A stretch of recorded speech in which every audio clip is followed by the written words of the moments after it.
Bonjour à toutes et à tous. On est le 24 décembre, donc je souhaiterais déjà vous souhaiter un très très bon Noël un petit peu en avance. Et du coup, aujourd'hui, ça va être notre dernier live avec le château Larriveau et Nicolas. Bonjour Nicolas. Bonjour. Donc voilà, donc Et je hier vous on souhaite est... aussi un beau Noël, hein, pour Ouais, se préparer pour ce soir. merci beaucoup. Donc hier, on était en Bourgogne dans le domaine, un domaine à la Roche-Vineuse. Et donc aujourd'hui, voilà, on est dans le Bordelais. On est un petit peu à l'ouest de Libourne, sur la rive droite, avec le château Larriveau, donc, qui a repris en 2009 Nicolas. Nicolas, est-ce que tu peux nous expliquer brièvement ton parcours et voilà, cette reprise du domaine?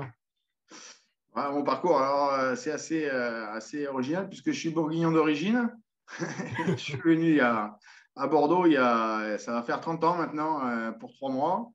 Et j'ai eu l'opportunité de rouler ma bosse, comme on dit, en tant que directeur technique d'un gros domaine. Et en 2009, la petite propriété du château Larriveau de 6 hectares était tenue par un papy, M. Piscircus, qui cherchait à la vendre. Et dans les années 2007-2008, c'était compliqué. Donc, il a cherché un fermier et je suis arrivé au bon moment, on va dire. Voilà. Et j'ai repris le domaine en 2009, tout en Génial. gardant une activité de consultant mais en double activité. Très bien, parfait. Donc depuis 2009, bon, le château s'est bien développé. Et j'aimerais bien que tu me fasses un petit rappel sur justement sur ce qui est très important pour notre calendrier, c'est cette bascule en bio il y a quelques années, il y a 3 ans, je crois, de mémoire. Voilà, qu'est-ce qui t'a fait amener dans le bio et qu'est-ce que ça a changé pour toi? Ouais, alors, comme bon, les gens qui me connaissent, hein, j'ai toujours été très proche du bio en termes techniques culturelles, que ce soit le travail du sol, qui était quelque chose d'important pour moi, et en termes de vin, avec Claude Sulfite et compagnie. Et en 2000, c'était il y a 2 ans, j'ai eu l'opportunité de racheter une parcelle de vigne à un copain qui était déjà en bio. Et donc, il fallait passer l'ensemble du domaine pour garder le truc. Et D'accord. ça s'est fait finalement très simplement, hein. Finalement, ça n'a pas changé grand-chose pour moi. OK. Et donc là, du coup, le domaine, tu as à peu près quoi? 6-7 hectares? Alors, j'ai 6 hectares en Canon Fronsac, mais j'ai aussi 8 hectares en Bordeaux qui sont dans la plaine de Fronsac et qui sont Ouais. à 1 kilomètre. Voilà. D'accord, ok. Très bien. Bah, écoute, ce que je te propose, c'est qu'on ouvre ensemble la case. Donc, toi, tu as la vraie bouteille. Moi, j'ai le calendrier. Donc, la case Voilà. du 24, c'est le petit Père Noël que je vais ouvrir avec vous. Hop. Et donc, on a bien la vinote numéro 24, donc la dernière de notre calendrier. Donc, sur ce vin donc, qui est issu de ton domaine. Ouais. Donc, en AOC Canon Alors, Fronsac.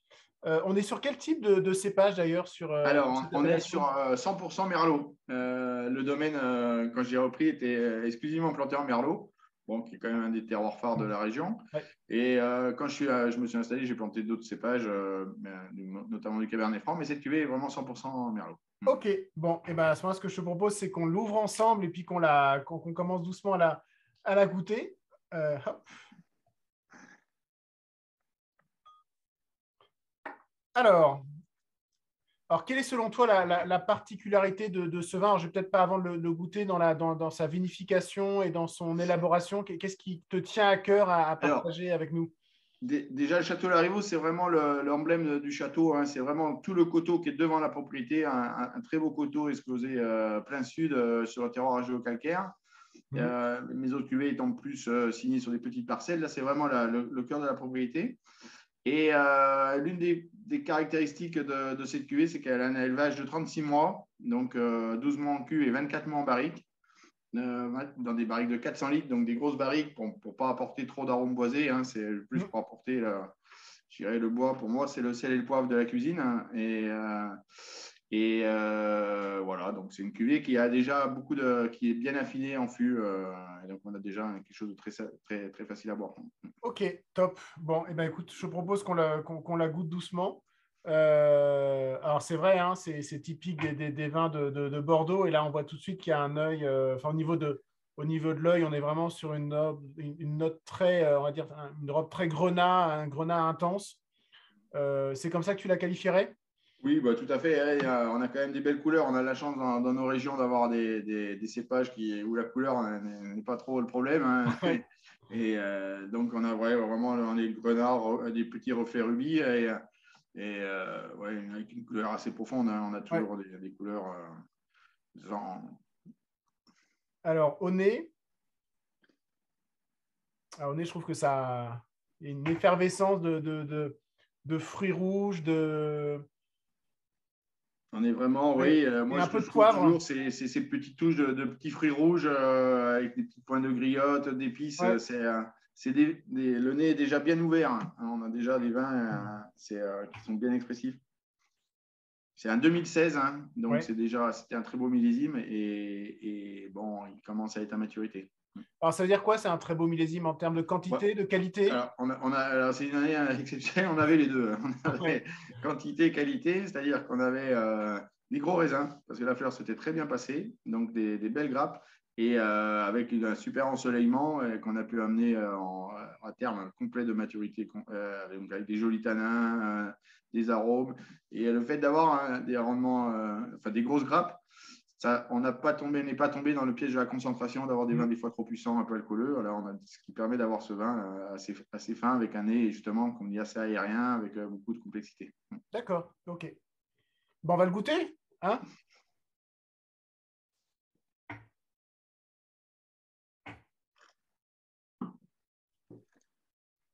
Moi, je retrouvais énormément, effectivement, tous ces fruits rouges. Je trouve qu'il est très bien équilibré.